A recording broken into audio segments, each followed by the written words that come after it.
GABRIEL, Semenyo and ENZO could be injured in FPL, and that's going to massively impact my transfer plans. In today's video, we're taking a look at the details of those injuries, the effect on my chip strategy, and of course, my updated transfer plans for FPL Game Week 12. So, let's get into this.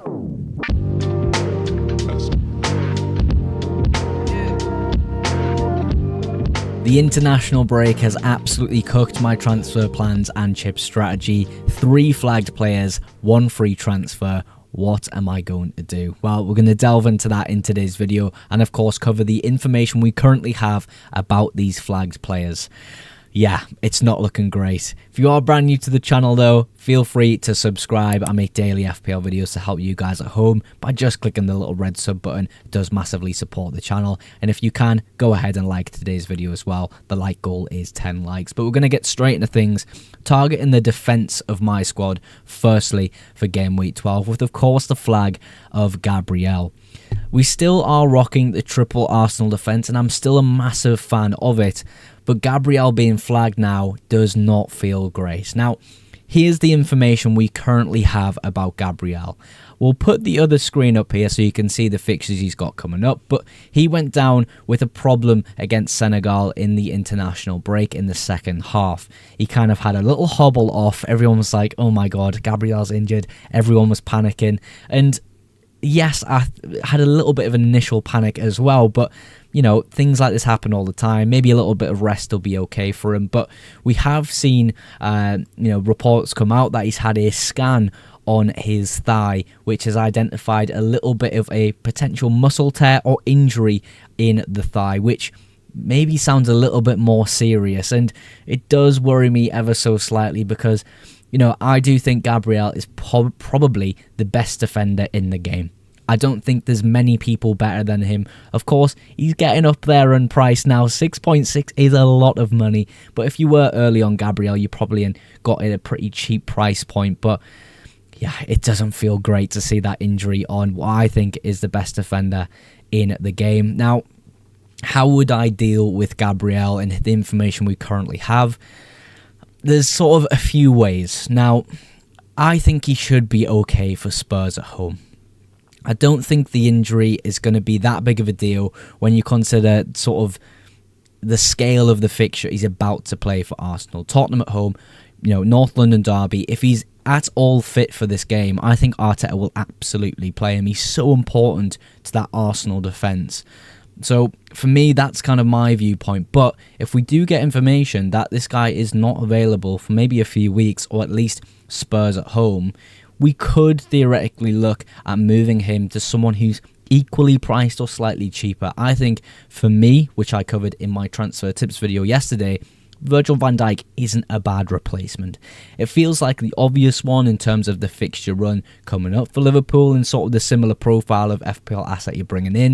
You know, someone who is defensively strong for defensive contributions and plays for a pretty big club.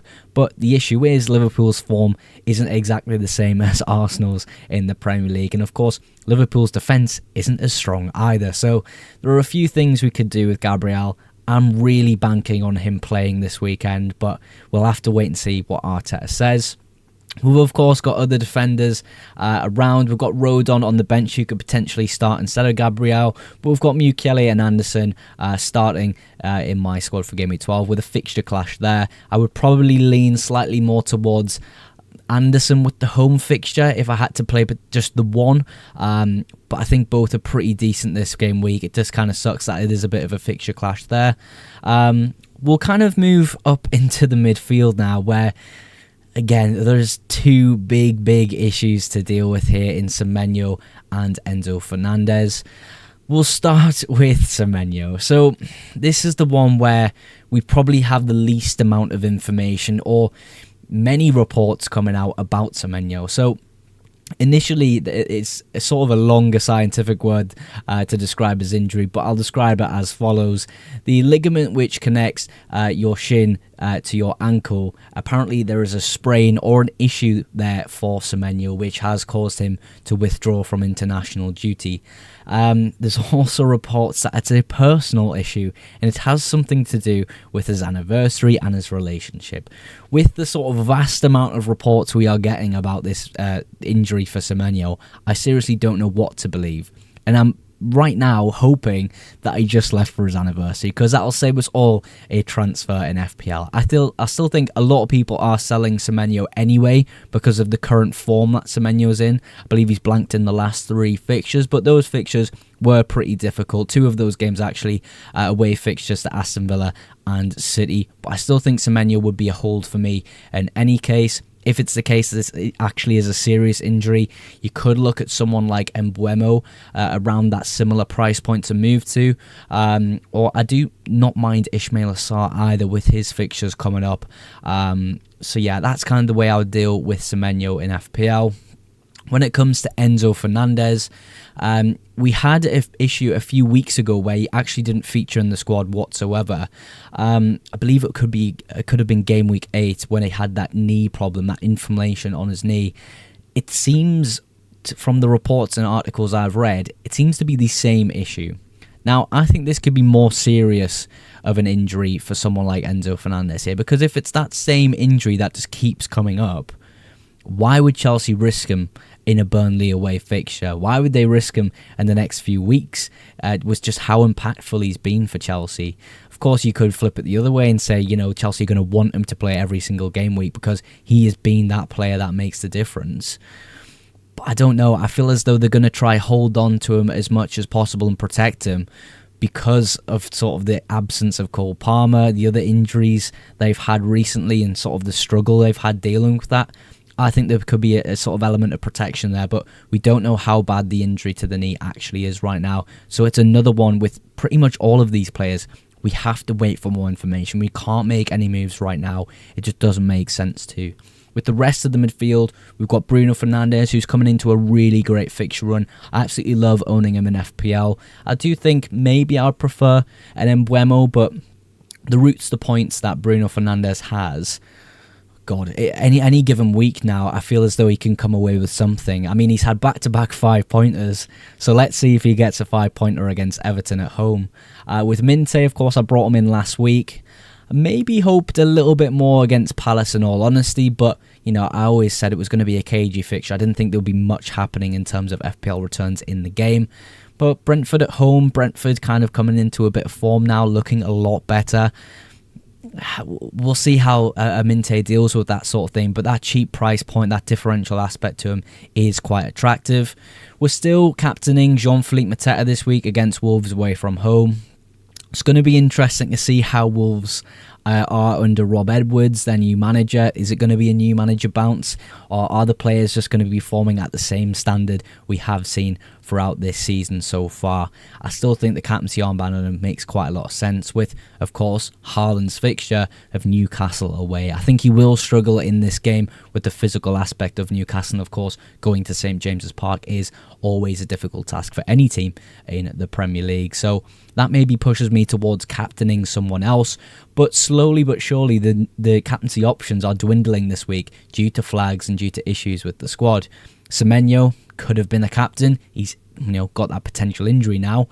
I don't feel confident captaining him. Enzo Fernandez, don't feel confident captaining him. Haaland, we've spoke about the reason there. Bruno Fernandes could still be an option, but I feel as though Mateta's ceiling is much, much higher. So that's currently how we'll line up for game week 12. I'm going to quickly shift now to an FPL planning tool and show you how I could potentially use my one free transfer with some of the issues that we have been dealt with here in game week 12. Of course, we've covered some of the details of the injuries there in sort of the scale at which I think that could affect my FPL team. Of course, the plan was to potentially bench boost in this game week and, use that chip finally. It feels like there's never been an opportunity to do so, and this week kind of felt like okay to do it, with potentially taking a -4 was my initial plans. But now we have 3 flags in the team and a few issues here and there to solve. One free transfer. The bench boost does not feel like an option anymore. Now, The current moves we could make, we've already selected Mukiele to play it alongside Anderson. Rodon could come in for Gabriel as well, and sort of having this backline doesn't feel that bad, but Villa actually have been gaining a little bit of form recently, so it's not as great of a fixture for Leeds and Rodon this week. I do think Leeds, again, are being underappreciated as a side. Yes, some results haven't went their way, but I do think they're playing some decent football in the Premier League. Semenyo and Enzo, I think out of the two, I do think Enzo is the likely one to be missing out this game week. We still don't have a lot of information there, but if it's the same injury coming up again and again, surely a rest is due for Enzo Fernandez.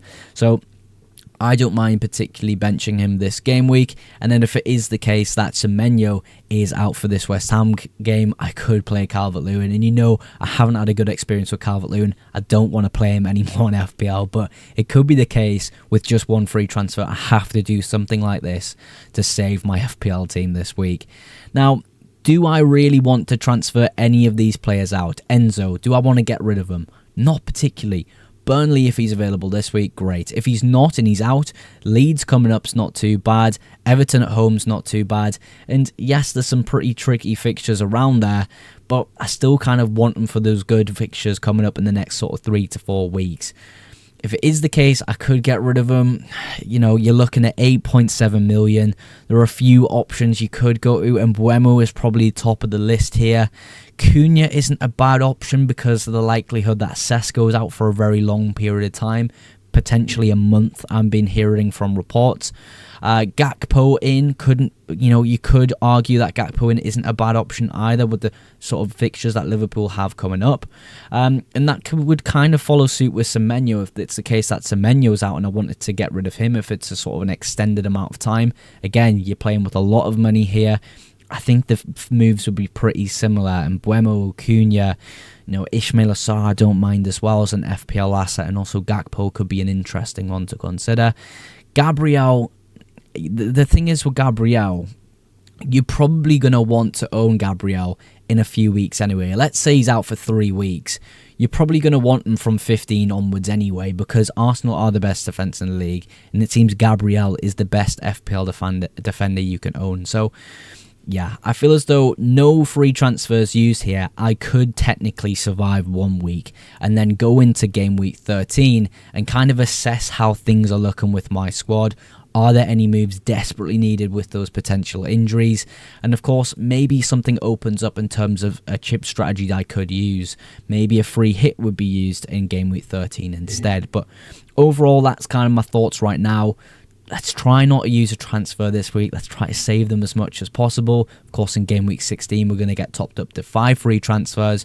But right now, I technically could use my bench to survive 1 week without any transfers and keep, in my eyes, these brilliant assets in FPL on my bench. Let me know what you think of those updated transfer plans. And of course, have these injuries affected your FPL team?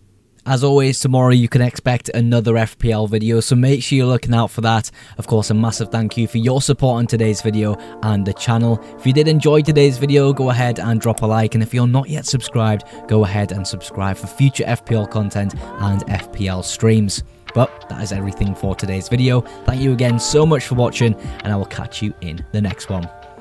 Bye for now.